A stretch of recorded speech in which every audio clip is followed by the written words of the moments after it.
Hey, what's up guys? In today's video, I'm gonna tell you guys 8 hidden secret character tricks that a lot of players don't know about in Free Fire. Starting with trick number 1. Now in this trick, I'm gonna tell you guys a way to create a shield which is stronger than the Chrono character shield. And the reason that I say this is because it's gonna be very hard to break the shield, and you'll also be able to fire from within the shield. If there's like an enemy outside the shield, you'll also be able to take that enemy down. In the Chrono character shield, you can't fire from within, right?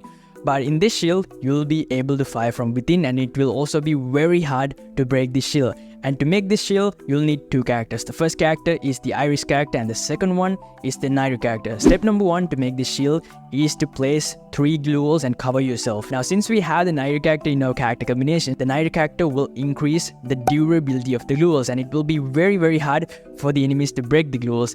Now the second thing that we need to do is to use the Iris character skill. Now when you use the Iris character skill, what you need to do next is to fire on top of the glue wall. Once you fire on top of the glue wall, if there's like an enemy near you, there will be a pink color tag that will be shown on top of the enemy. Now what you need to do is aim below this pink color tag. This is usually where the enemy's head is. So if you fire over here, you'll be able to knock the enemy down with a headshot. Now let's move on to the second trick. Now guys, the second trick is a trick that players use to get an unlimited supply of HP, and this will help them to stay outside the safe zone for a long amount of time. And to do this trick, first of all, you need 2 characters. The first character that you need is the K character, and the second character that you need is the fourth character. Now as you guys might know, the K character has the ability to generate EP, and he also has the ability to convert that EP into HP, and with this skill alone, you can just stay outside the safe zone for a long amount of time.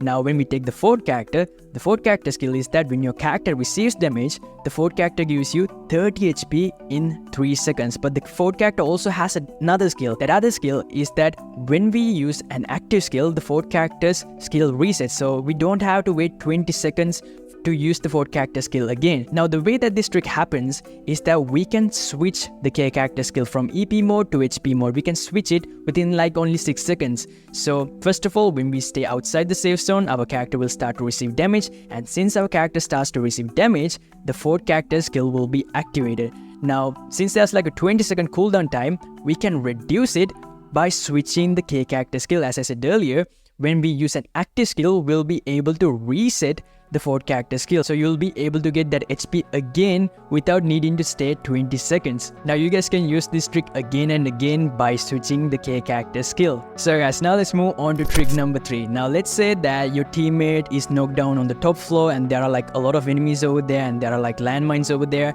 and it's very hard for you to go on to the top floor and revive your teammate. But now I'm gonna tell you guys a trick that can help you to revive your teammate even without needing to be near your teammate. And to do this trick, first of all, you need the Divinity character, and once you have the Divinity character, what you need to do is first of all locate where your teammate is, and afterwards go a floor below your teammate.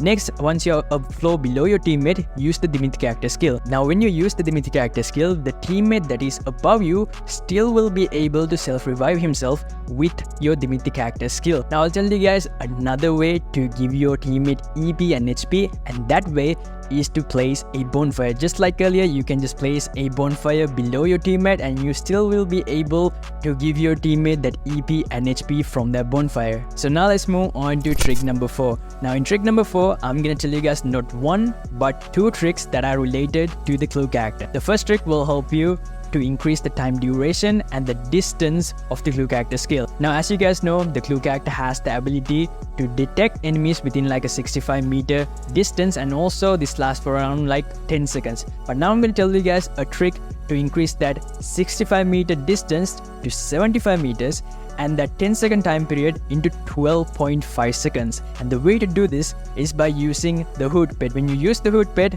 pet will increase the distance and the time duration of location detecting character skills and items. Now let's move on to the second trick of the clue character. Now what this trick does is that it will help you to stay hidden from the clue character skill. Now if we go to the clue character's character card, over here it says that locate positions of enemies within 65 meters who are not in prone or squat position. So the trick is, if someone uses the clue character skill, first of all there's gonna be like a notification saying that someone is using it, right? As soon as you see that notification, what you need to do is to either go into a crouched or prone position. So once you do that, the enemy won't be able to detect you. Now let's move on to trick number 5. Now as you guys know, it can be very hard to swim when there are like enemies near us, right? The swimming speed is a lot slower than the running speed, and it is also very hard for us to defend against enemies when we are swimming, right?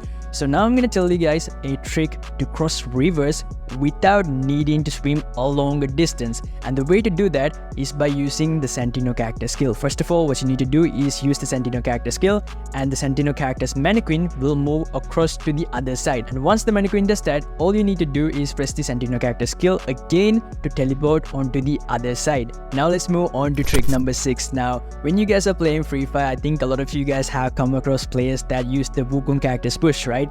Now if you're a person that finds it very hard and very annoying to go against the Wukong character's push, I'm gonna tell you guys 3 tricks to defeat the Wukong character's push. Now guys, the weakness of the Wukong character's push is that when you do damage to the Wukong character, that push breaks away. So now I'm gonna tell you guys 3 ways to do damage to the Wukong character. The first way is to throw a flash freeze at the enemy. When you throw a flash freeze, it will do damage to the bush and it will break the bush. The second way is to time and throw a grenade onto the enemy. The grenade will go there and just eliminate or knock down the enemy. And now the third way is to aim a little bit above the bush. This is usually where the head of the enemy is. So once you aim over there and once you fire, you'll be able to headshot the enemy and take him down. Now let's move on to trick number 7. Now guys, one of the main reasons that a lot of players don't use the Steffie character is because they think that the Steffie character only has one skill. But that's not true. The first skill of the Steffie character is that the Steffie character can make the grenades and other throwables invalid.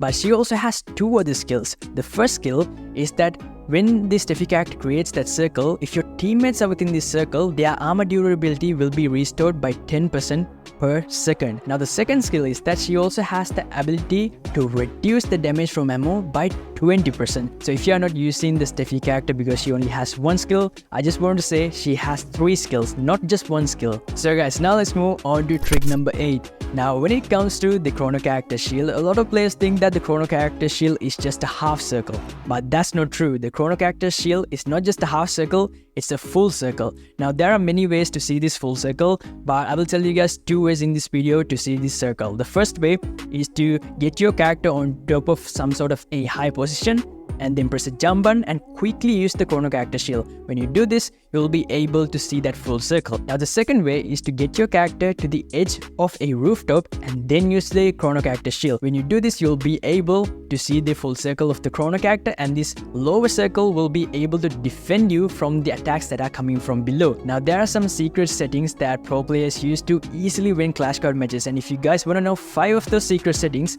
make sure to go and check out this video.